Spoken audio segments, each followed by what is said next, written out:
Hello and namaste everyone. This is my first mini vlog challenge. So this is my first time doing this.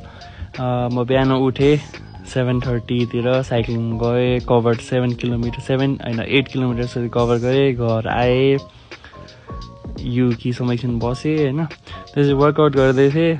Yuki मलाई हेरेर last impress भएको थियो।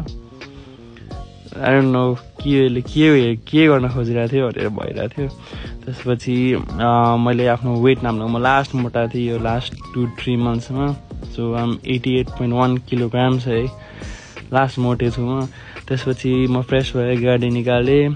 आज भाइको स्कुलमा tournament थियो, सो फुटसल टुर्नामेन्ट थियो, उता हेर्न गएँ। त्यसमा पनि तिनीहरू हार्यो, 2-1 कुन स्कुलसँग क्वार्टर फाइनलमा हार्यो।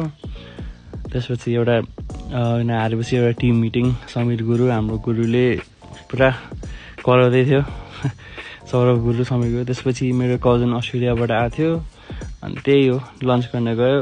That's all, thank you.